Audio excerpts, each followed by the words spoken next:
Running water is going to be our first one. Then I go back up to bird chirping. Mm-hmm. Hello, hello. Hello, hello.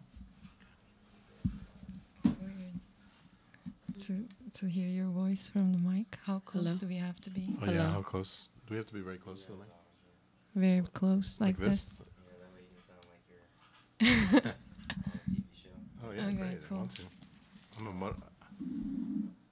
I speak softly, so I've got to really speak loud. Song is gonna be over in about a minute and a half. Or I'm sorry, 2.5. As soon as that one ends, cut right onto it. Okay? Okay. I'll let you know. 2 minutes, you gonna be here? 2 minutes. I'm gonna be right in the other room. Okay. That way I'm not interrupting. But yeah, so the way it works is the song will fade out and it's right into you. Okay? Okay. You can see we're on the TV here.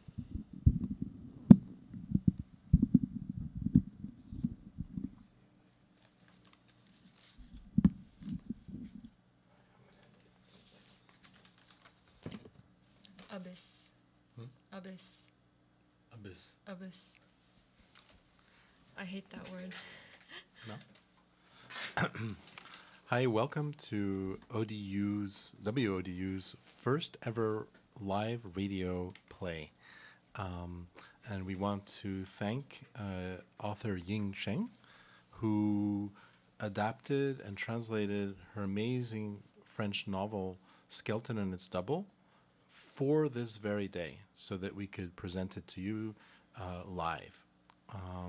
And also to Camille Robitaille, who helped bring this project to light, and WODU for letting us do this very daring project. For those of you who don't know the book, it's very elliptical. It's about two women, and there's an earthquake. They don't know each other, but one is suffering through the earthquake, and the other one is preparing for a meal with her husband, and with guests, and it's very bourgeois. And the other one is suffering, but somehow their lives become not only parallel but merge.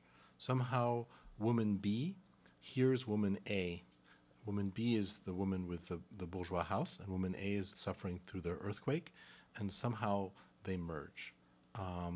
Let me introduce our two amazing actors today, who are ODU theater and foreign language alumni, and who have been seen a lot on the stages of Norfolk and Hampton Roads. Hi, my name is Matiana Colon. I recently graduated spring 18. Hi, my name is Ruzi Deirmanji. I graduated in 2015 from Spanish and theater. And now, we welcome you to Skeleton and Its Double by author Ying CHen. Act 1. At stage right, there's a living room filled with sunlight. There's an armchair, a carpet on the floor, a table, a telephone, and a vase. A few plants in the corner of the room, and a door, a window, facing the other part of the stage that is dark. Woman B, in her pajamas, walks, turns around, stops, sits for a while in the chair, stands up and sits again, raising her head as if listening to something.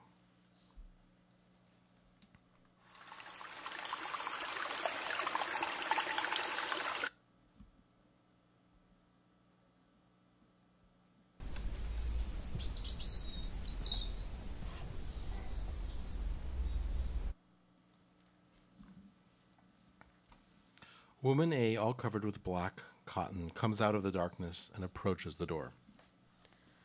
Look, it's always in the home that they beat you down, in cowardice or jealousy, without any pretense of greatness on one owns land, or any place at all, really. Who knows, some place one clings to fiercely? Yesterday was a holiday. It's been such a shock that my thoughts are still dazed, and my mind has become not very inquisitive. The entire city toppled over during the night after the holiday. The ground suddenly set itself in motion, while the burden it carries was sunk in slumber. Everything fell over in the blink of an eye. Everything turned back into earth. Those who have never set foot on foreign soil or on anything that wasn't soil, and those who have no family anywhere else or no improbable ties, and whose brains are reserved strictly for basic functions to the life of here and now. They might believe that this was the end of the world. Their lives would end right there, but not mine. My husband's guest will come over tonight. So annoying. I don't want to hear anything. The voice that woke me up this morning gave me an awful headache. Quick, my pills! Quick, some hole to rest in. Some time to do nothing. But we need a cake and flowers for the dinner. I need a new dress to hide my bones. I'd better hurry. Off stage, several male voices together say, "Voices can only come from your head, your head. Everything depends on you, on you. Everything can be controlled, so there's hope, hope. Our species has great potential. Our species, Potential. potential. I am closer to you than your offspring, than a sister, a dog, a shadow. I carry you with me wherever I go. Such a handicap, you might say. You would add all bonds are dubious, serving only to cause pain. And all the same, you won't give me up. I can't believe you would. You've heard me. You'll do something to get me out of here. Woman B tries to move forward, but can't, as if there is some invisible resistance in her body or in the air. Why do they stand in the way like that? Away, all of them. I can no longer take a step anymore without tripping over their stuff, their wreckage. The way ahead is hard as the way back. So how am I supposed to fall? To which side, east or west?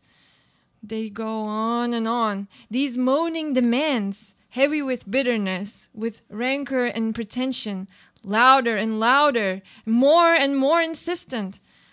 They quickly taint the morning freshness, disturbing the peace of the late risers. It is not fair. One should assume their own destiny, submit to their own fate, enjoy their fortune while accepting its burden. Everyone lives for themselves. Nothing is ever fair. And so the night ends and the day begins. This morning I could have been happy. I was to go for a walk in our street, safe among the flowers, where people greet each other from a distance, nodding discreetly with detached smiles. People should be thankful for the extraordinary luck of being able to run on the surface of the earth, of having their legs complete and free, being able to bloom, to escape. Ghost-like people covered with black cotton come from backstage and enter Woman A's room, walk around her. There's awkward dancing. She steps back and seems to want to talk to them, but gives up. People run out, and then they disappear. Woman A now sits at the doorstep of Woman B's home. You don't answer me. You try to ignore me. The earth seems to keep turning wonderfully in your eyes in spite of us, of the new vestige. The sky above you looks purely blue because all the dirt is accumulated on my land, because we have swallowed all the waste of the world, because the bodies thus nourished have been swallowed within one night. Once again, the ground is almost clean. Last week, I purchased some bonds that will only mature in 10 years. I have no intention to give up this life before it's even over. I miss it. Right now, this thought causes me more pain than injuries on my body. Woman B shuts her window, makes sure the door is well locked. I have trained myself, though. Insensibility is what I've been cultivating for a long time, a castle I've been building brick by brick, so that I can take refuge in it when everything around me crumbles away, when I alone am immolated in an eternal crowd, vibrant with the pleasure of living. I scarcely hear when people talk to me. Usually I am quite negligent towards others I think I have little common with. They own some substances I do not. Precisely, blood reproduces itself in their veins more or less permanently, whereas in my body, it does not renew itself and can run out.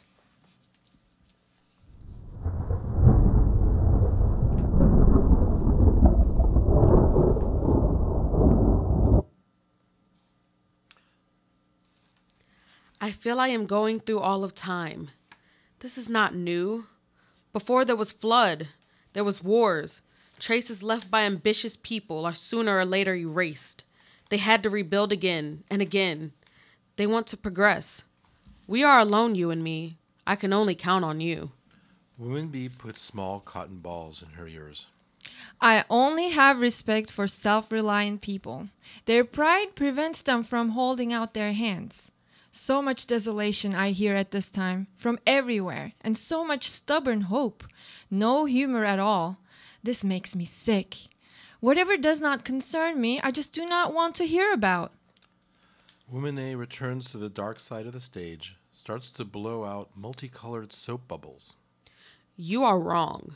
This voice is all yours. You are in your house, but you are equally here at the same time at my place. In reality, you are me. We are the same. Interchangeable. A reality that you refuse to hear.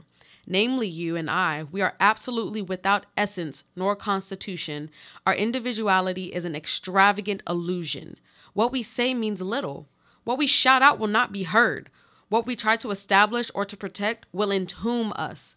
Everything in this world is out of your reach except me. Woman B puts on her coat, opens the door, and goes out. Today, the sky is totally blue, the air is fresh, the wind is gentle, and I have no troubles. One single day like this spent on the world is worth a century spent in darkness. I want to keep my place, and I will not give it up to someone else. A rule about priority should be established. It is not because there is a crack on the ground that the earth must stop turning, that the coffee shop must close its doors, that our guests should be deprived of dessert this evening. This is not acceptable. I have to run. Both women rush off stage as the curtain falls. Act 2. A table with breads, cakes, dishes at one side of the stage. Sunshine, 2 chairs. A hanger with several dresses and a mirror at the other side of the stage, a stool. A crowd gathers. There's noise. Woman A and woman B walk in opposite directions, cross each other without greeting. I can see the movement of the floor. There are cracks also on the cakes. Plates are slightly sliding. The table stands not very straight. I think I'm fine. My entire happiness will depend on this marvelous cake that my husband will offer to his important guests, and I can enjoy a large piece of it. Afterwards, I'll go find a dress. Already have one in mind. That large size designed for pregnant ladies. It suits me, will make me look more voluminous. People enter from the right side of the stage, from the left side of the stage, some wearing casual clothes, some are shadows, all covered with black. They have a look at the breads, touch a bit of the clothes, and then they leave. There's a sounds of cars. Woman B stops at the moment in front of the clothes. Woman A passes by the table. Woman A sits down in the bakery. Woman B sits down on the stool in the clothes shop. Woman A stares at Woman B. Woman B looks off into the distance. I've never wanted so much to live. Now that my days seem to be numbered, it is not that I envy the duration of life as a spectator. You smell old, my dear, in spite of your young-looking, well-maintained body. My birth is still recent. This can be a privilege, but as soon as I find you, the time gap between us will be hard to measure. There will be no more you and I. There will only be us. Who would ever dare to question my right to be here? When I sit at this spot, I'm truly here and not elsewhere. I never split myself, no compromise at all. I cannot exist here and there at the same time, living my life and the life of someone else at the same time. This simultaneity tires me. I want people to know it. I cannot bear any more misunderstanding on this point. The bakery is named Ladies. The clothes shop also is called Ladies. Ladies are at the front line here. All streets instead take names of trees, generals, and numbers. Trees, generals, and numbers make the foundation of this city. This is all we have. But why go elsewhere? What use is it to run all over the world? Would I gain a bit more imagination? Would I indeed see more miseries in the vastness than on my own small corner? Would I meet people who are really better or really different? Would reaching out be truly fortifying and beneficial to me? I must be careful. The road is full of traps, or I just trap myself with my fantasies. I've followed you for a long time. I would sit for hours here. Occasionally you came to have a drink with other people. You kept a smile, but I knew your mind was absent. I alone knew the perpetual time gap you suffer from when talking to others. You would love to have a heart in true flesh. Woman B stands up and goes to look at the mirror. Woman A makes a gesture indicating hope. My face is now enlightened, my rather joyful face. I try to loosen my features as much as possible. There's no reason for me to purse my lips like an old insomniac.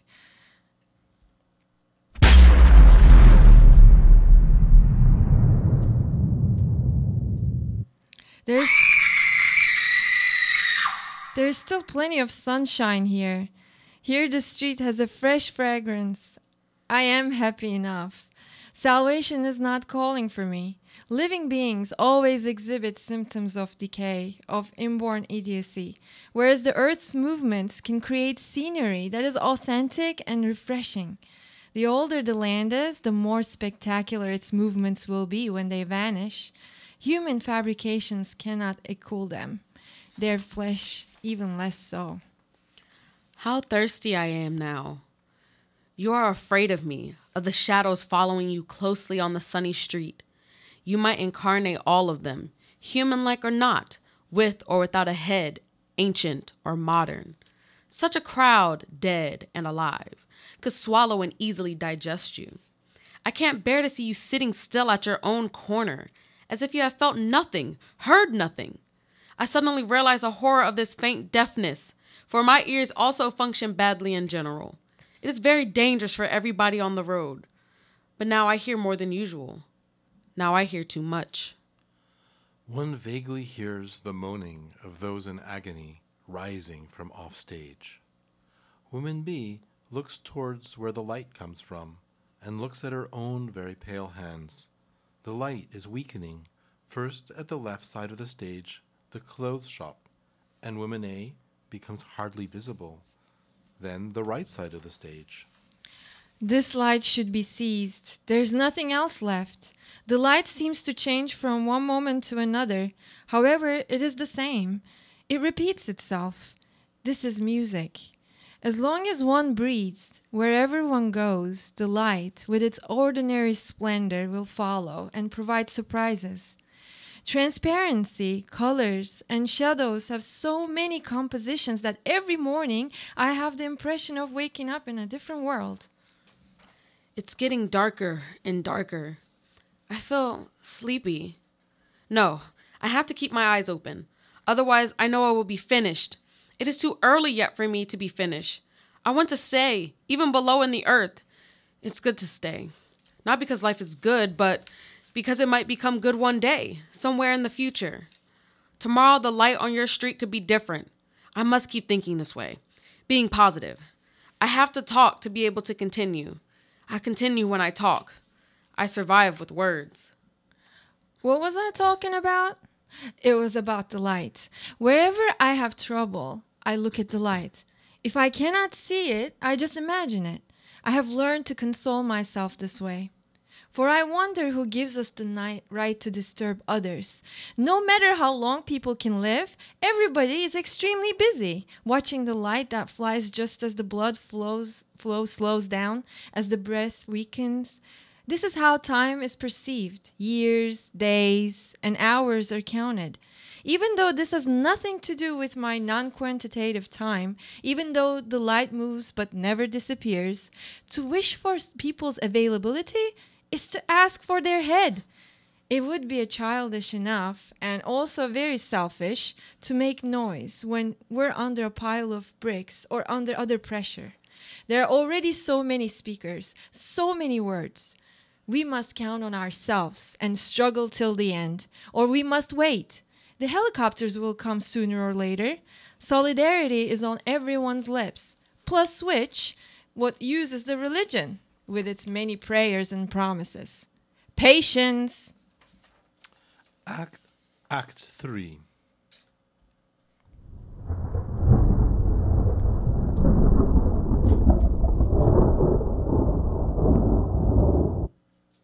Clouds of colorful dust slowly fall down. On the wall in the center of the stage, a painting or a photo of a river or an ocean. The stage divided in two again. Left side, construction, debris on the floor.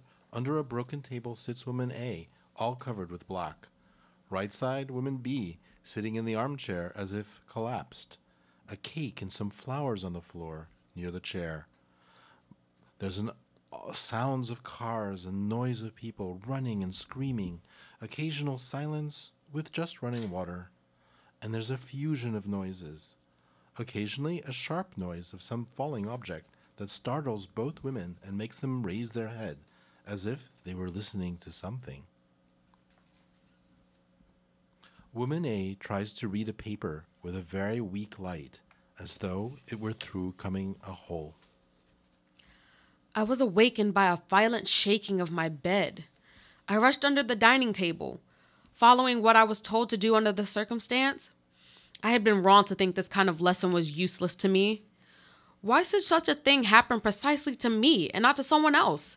There are so many others. The probability was very small, considering the limit duration of life and the highly unlikelihood of an earthquake occurring in my region. I know I am sinking, because I notice the light is moving away. Now I breathe through a very small hole. From there, the light, the odor, and the noise of the world can still reach. Now that I am underground, earthly life seems to be more heavenly than ever. If I could go out of this tomb and return to the surface, all would be different. All would be possible. But the lower part of my body is stuck. I am pinned down by enormous blocks. I begin to have acute pain in my left leg. The dirt from your world is weighing on me. I would gladly settle here in this hole if I was not used to walking in the open air. The feeling of being excluded renders my situation unbearable. You can think that nature is having its way as it chooses some and banishes others. A hierarchy is suddenly created between us. I become a ghost, and you might feel yourself superior. I start to beg and to profess. I am a shadow, and you are the master. You may ask, what gives me the right to address you, to trouble you the day when you are expecting guests, when under a pure and calm sky you are enjoying a light so beautiful, so transcendent? Well, in my pajama pocket, I possess a paper that I read every day when the light is strongest, something that proves the relation between you and me. I will tell you the details one day, but be assured that you are not alone. Each time you say I, you should think about us.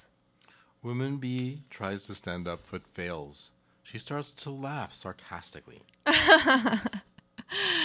One mocks everything when one reaches a certain age. After a long life, having seen the faces behind the masks, the corrupted hands, the plots behind the shows, the herd gathering and trampled in the same beating of tambourines and under different flags, poison on a family table. Having seen all these, why patriotism again? And union and relatives? Just because bodies have no real substance nor individual quality and they can only stand up as a crowd? No thanks. Not us. Not this word. I do not believe in it. There's dust in my hair. I feel extremely tired, as if within a very short time I crossed a desert carrying enormous weight on my shoulders. I try to move my feet and lift my legs up a little, but my body does not listen to me. I have to pick up the flowers and put them nicely into a vase. They already look so faint. The room is too warm. The cake needs to be put in the refrigerator. My husband counts on me for these things. He's counting on me to greet people later today. Woman A, partly laid down, supports her weight with her elbows. This coffin is closing in on me. Oh, how cold I am. The blanket I brought with me has dampened. I might die of cold in this dirty hole. Do you not find it indecent to worry about your cake while I haven't had anything to eat since this morning? Not a single crumb of anything. What else are you preparing for your dinner? I've never been so hungry. I think I would accept to die only when I have eaten till my stomach is full. How nice it is to have an authentic and fragile stomach, to be able to really eat, to please the palate with all sorts of flavors, to have the pleasure of endlessly filling oneself up to freely get fatter. I regret having fasted so much, having studied so many subjects that scarcely interested me, having traveled to places that would have impressed others more than myself. I have lived for others as a member, a copy, a fragment. I have sacrificed so much for big goals. Now I would be happy with small ones. From now on, I shall only live for my stomach. The table starts to move. Maybe they are already looking for us, the missing people. Finally, Woman B manages to stand up, approaches the door, and looks towards the outside world. I see nothing in the sky, not even a black cloud that could inspire bad moods. The wind is particularly nice today. It brings us none of the strange smoke. No rescue vehicle passing here. Whatever happens, it is useless to hurry. Too much information may mislead, and hubbub may confuse the mind. It will take a lot of time for people to locate the wound, to assess the gravity, before arriving to the site of the disaster. The alarm cries rise from everywhere. Collapse accompanies growth. Preceding it or following it closely, it is a daily spectacle. It does not surprise anybody anymore. What's the point of unearthing bodies that are lost anyway? Propping up walls that can no longer stand? Rescue is a dangerous enterprise. It will cost dearly. It will also draw us into the ruins. We should always build new to chase the old, on top of the buried bones. Always march forward.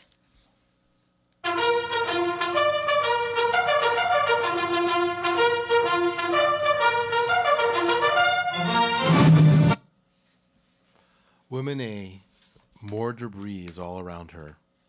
The debris is rapidly accumulating here. Silence almost reigns.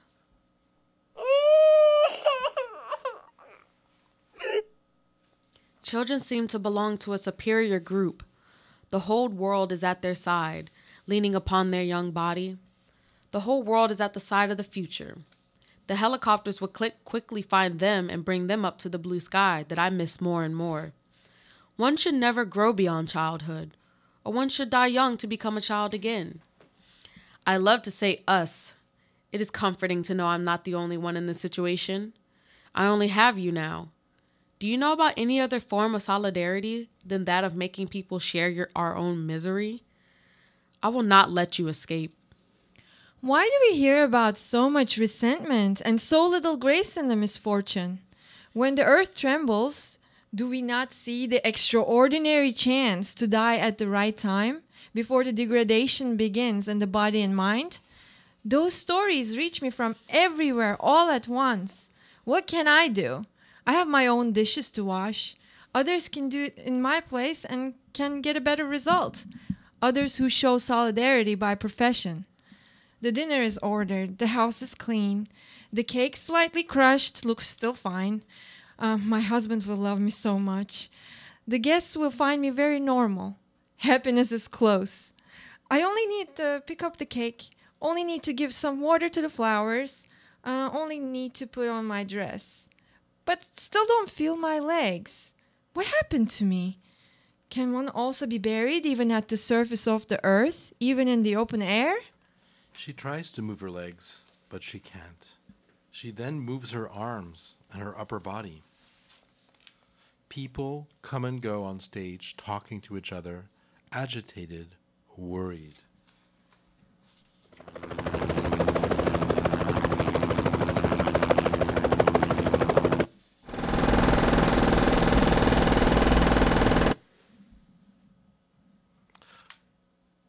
I wanted you to be first to arrive here, to give me a second life. Or at least you should have called to let people know where I am, to indicate exactly the heap of bricks covering me now. My chances of survival are decreasing as time goes. The time when you laze at your comfortable home. The helicopters arrived. There is no doubt about the goodness of human society. No doubt about the future. It's not all over yet. I can still breathe. My mind is clear. I have never wished so much to live. Simply being alive is in itself happiness for me. It's not yet too late for you to do something. The phone is just there within your reach. Woman B, now sitting on the floor, tries to reach the phone that is on the table, but then gives up. The voice could have lied to me. I could be wrong, and maybe her home stands perfectly well. What if doctors were informed and my call was to be seen as one more proof of my madness? Plus, I don't know who to call or what to tell. I'm not sure about anything. And even if the disaster truly happened there, why should they listen to me? My claiming to hear what I should not hear, to see what I should not see. They would ask about my identification, my intention, and finally my health. No, I don't want to cause myself trouble. The rescuers should have first rushed to the important addresses. People are born differently and will die differently. Of course, there's some movement, some signs of life in those significant runes. People have to ignore them, step over them hastily because there are not enough lands, because we have to make choices. Woman A scratches the table and the floor and then gives up, exhausted. They still have to think about me first. I am a woman. Here is my last card, an important one, neglected and denied nowadays. I might be hardy, but I do not have strong muscles and nerves to work my way out all alone. It is urgent to acknowledge this reality. I am incapable of standing alone on this land without you, without the support from the huge source that you are. You who will last after me. You are my only hope, but now you will abandon me the day I need you the most? This proof of our very close relationship? I don't need it anymore. She picks up the paper, hesitates for a moment, and then tears it into pieces. The war is spreading to the last zone. The battles erupt within the troops. Under the same roof, between males and females, between parents, between brothers and sisters, between the self and its shadow, and now between you and me.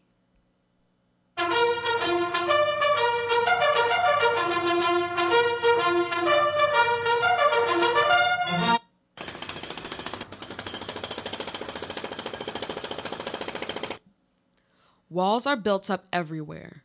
Walls remain walls even when they collapse.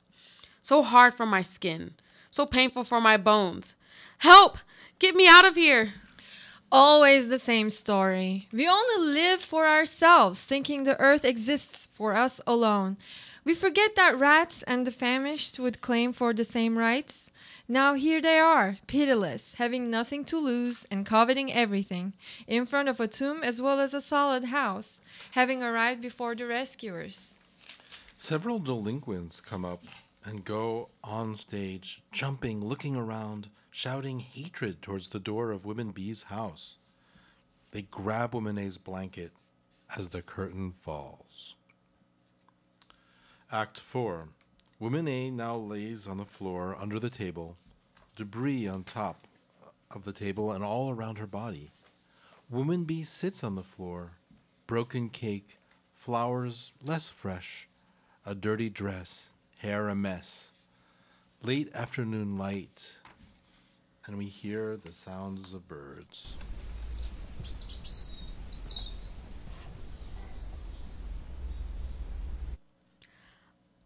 I like nothing better than the songs of the birds in your garden. I think I heard them last night, just before I woke up and jumped out of bed. The songs of the birds continue a little when I was under my table. She examines and touches the table. I found this table in an antique shop. It was owned by a famous person who died in an accident. This table at once inspired some vague worry in me by the way it reflected a quite misty light. It was a spring day. The light penetrating into the shop was kept obscure. This attributed to the table a fragile appearance, almost fluid at some moments. After reflecting on it as if on a challenge, I asked for it to be delivered to my home.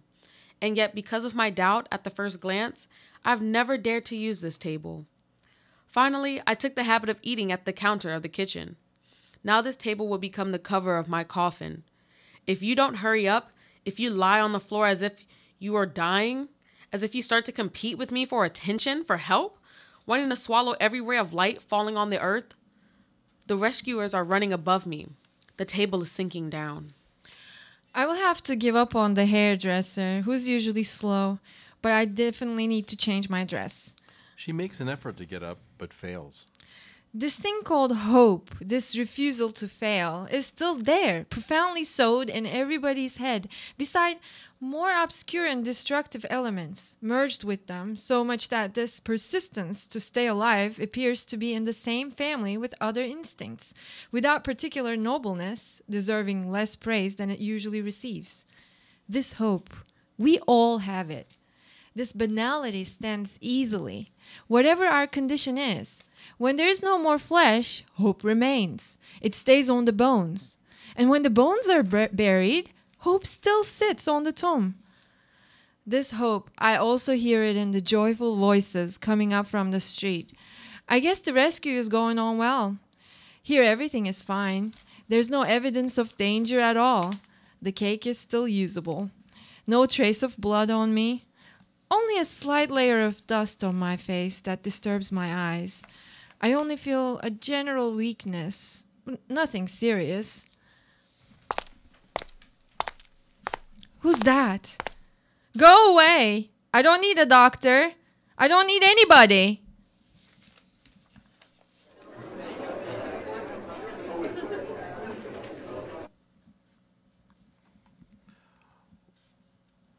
Woman A, noise of trucks, of people talking and digging.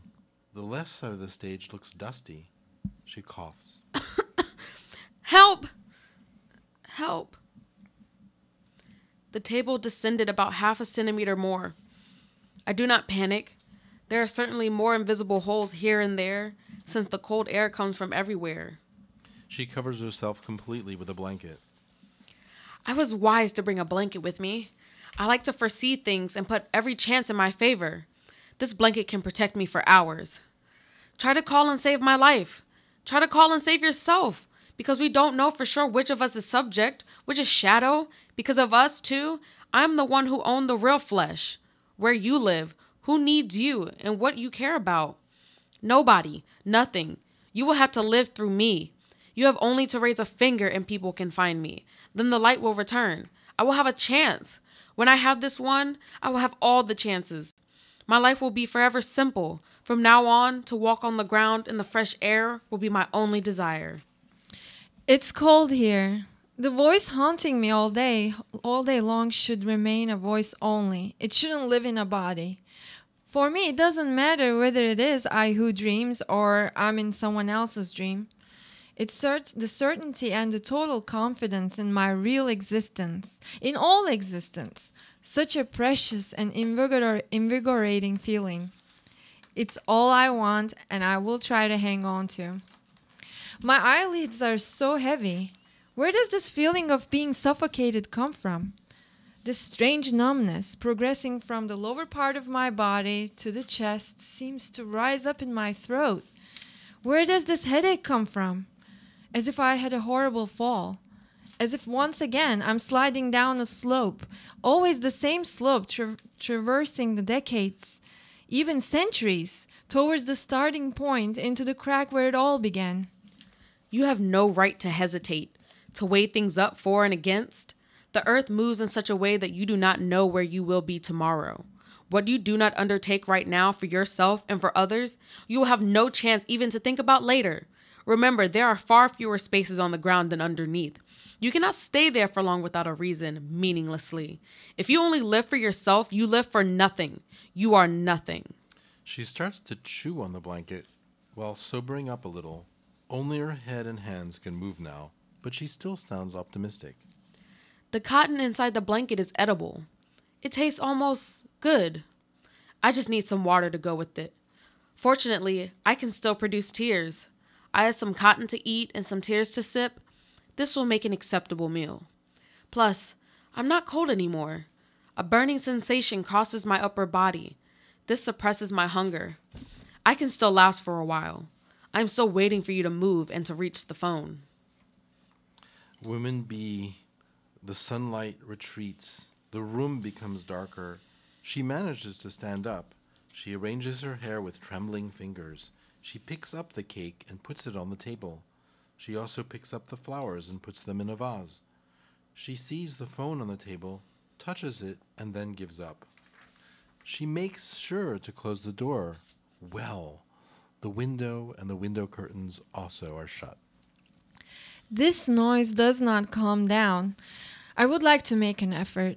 I would like to believe that a voice is always carried by a body, that voice and body are always united. However, if the voice alone comes to me and I don't see a body, if the voice resonates with an exasperated agony, if indeed the voice is already detached from the body, it proves that the body from which the disagreeable voice has emanated is not worthy of being retraced. It proves that someone has already died an irreversible death. Someone has lost his place in this world or never truly had it. Consequently, his voice does not have any meaning or future. Nobody will hear it or trust it. It could only trouble the superstitious or weak people, fragile nerves like me.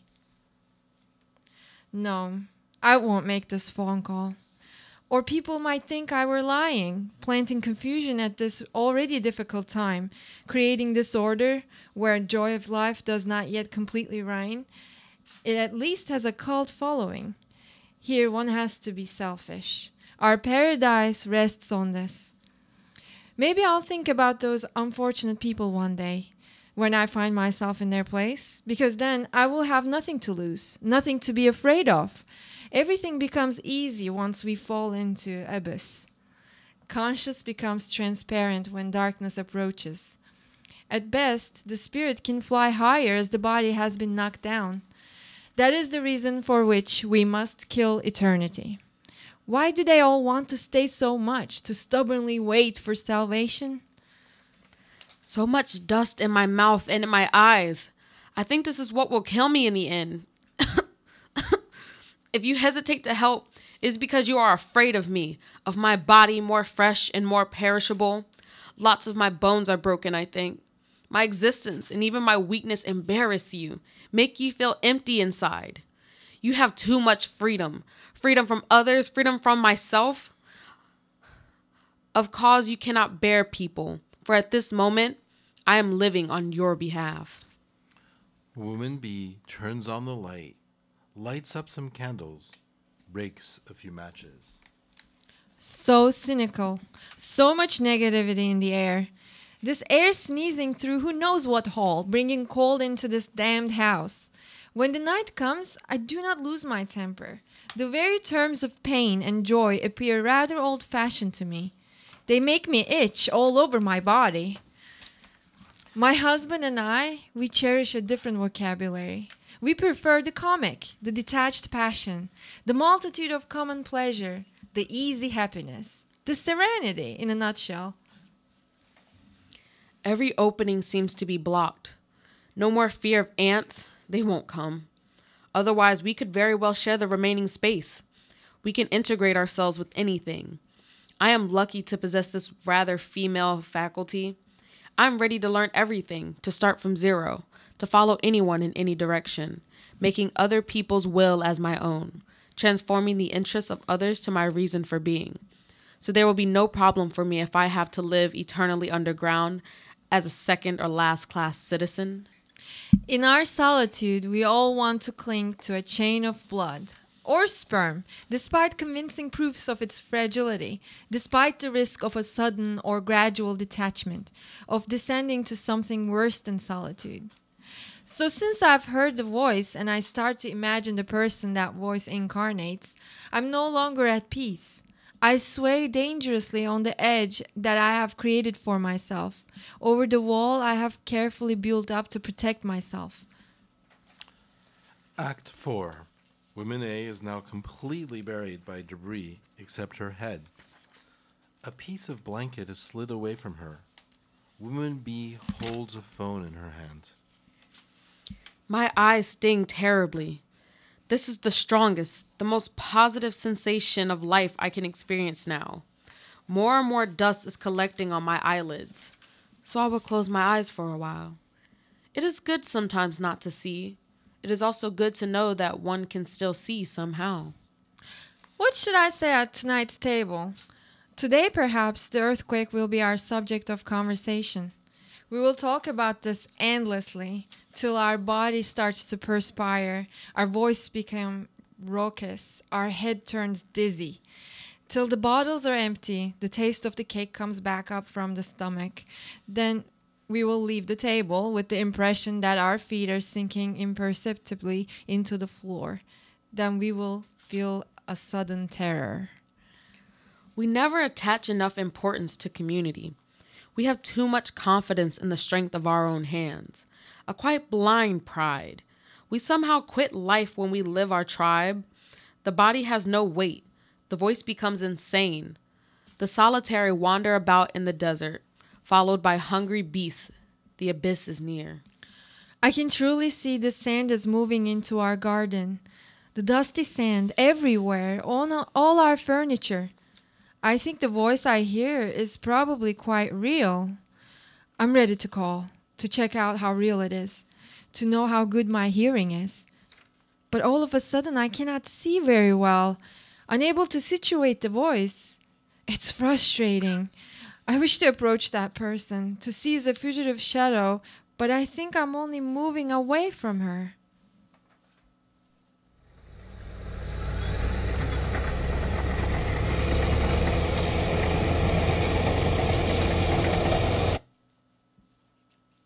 They're back! They're back! I hear them. They're not rats and thieves. I'm sure there is nothing left to be taken here. Children will not come either. They are too happy to run about in your prosperous city, amid the cakes in the windows. They can certainly be found also in your street, in front of your house. They are everywhere, detested and repulsed from everywhere. They, however, refuse to quit the lands already occupied, already taken, already measured.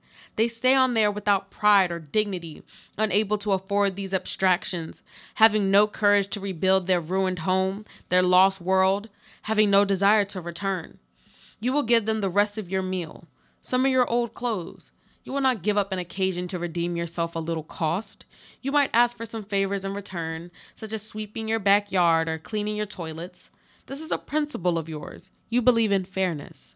Afterwards, you will close your door. You will strengthen your walls. You will no longer hear me. She should have with her own arms hold up her dreadful furniture. She was wrong to put herself under this table that could only imprison her. Those who do not care about tables, about whatever form of protection, those who have overcome the first moment of fear, of cowardice, for example, those children and rats, had all gone out without injury. Why is she not digging with her own fingers into the opening? One must count on his own hands. This is important.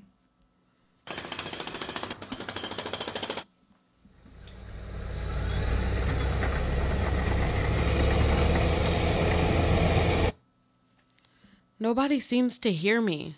My fingers are of no use now. They are covered with blood. I suck them from time to time to quench my thirst. I think the opening is blocked precisely because I have touched it too much, with too much tenacity. The rescuers begin to dig very close to me.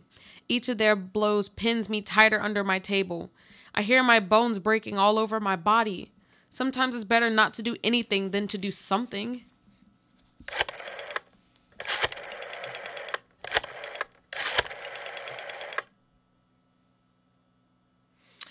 I have to get up now. My husband will be home soon. Let this voice go far away from here. Let it be shut up forever. It has already stolen a lot from me. We must be very careful not to become sentimental, not to let a fictitious figure take us over, infiltrate us and eat us from inside. The line was busy. So much the better. I just wanted to play the game till the end. What can I say if they pick up the phone? They would need a tangible proof about my tale. They always ask me too much. I don't remember details. So many traces muddle in my mind. I ceaselessly wander around in an obscure desert, among the shadows, my ears filled with bizarre voices, like the wind whistling in the plain, like the cries of wolves in the mountains, those powerful voices of doubtful provenance. I always react instinctively. With my instinct, I never despair. So I am not totally lost. Everything is repairable. I believe in progress. Medicine has already shown so many miracles. I could be a miracle. I foresee my life in a wheelchair, so happy just to survive. It is better than nothing. I will probably come to see you. My deformed body will make a difference between you and me. You depend on this difference, on any difference, on a gulf between us, between you and others to be able to continue. My survival will serve as a sign of triumph of our time. Then you will carry my image, or rather my expression. And the memory of this resistance, of this struggle towards towards all and nothing.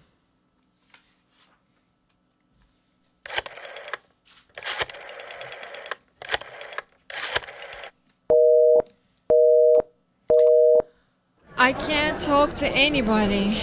This is not normal. She paces back and forth. Oh, yes, I forgot. It has been like this since forever. There's no one to talk to. Or they're all ashes or under the earth. Only loud people float here, carrying similar discourse as I do, speaking at the same time, just like now. My entire body is becoming numb again. I can't even turn my neck. Blood seems to have congealed in my head.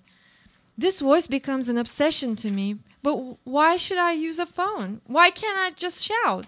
She opens the door and shouts. Hey! Anybody there? Now I know the real use of the voice, of all voices. Louder! Louder! My throat is burning. My skin is so dry, it is cracking. Each line on my face is a wound. And my wounded tongue? My complicated tongue with complicated tastes. So much pain. Am I dying? All of a sudden, the right side of the stage becomes very bright. Man-made light is rising against the day, condemning it even before the evening comes. Now I'm totally bathed in this invincible light. I feel I have gone through something. Perhaps from one body to another? From one time to another?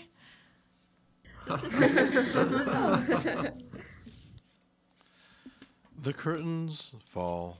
A small light moves slightly on the curtains.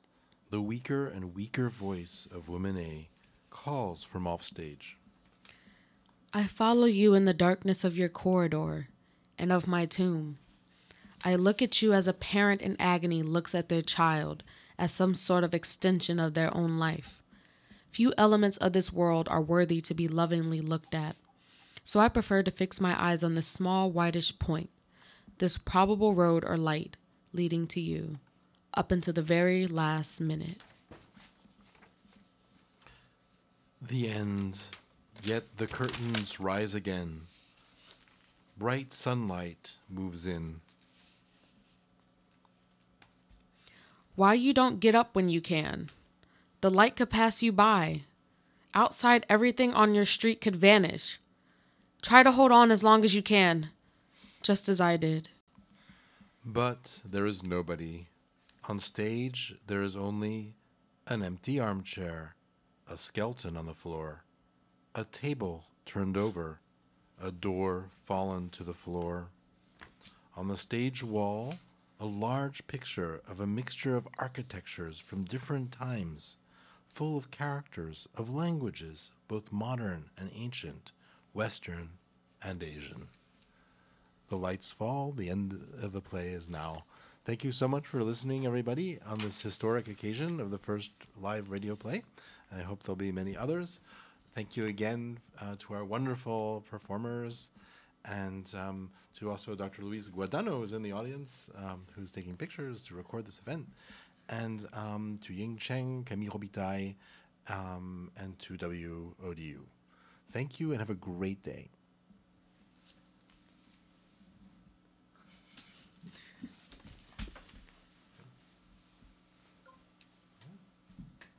That was pretty good.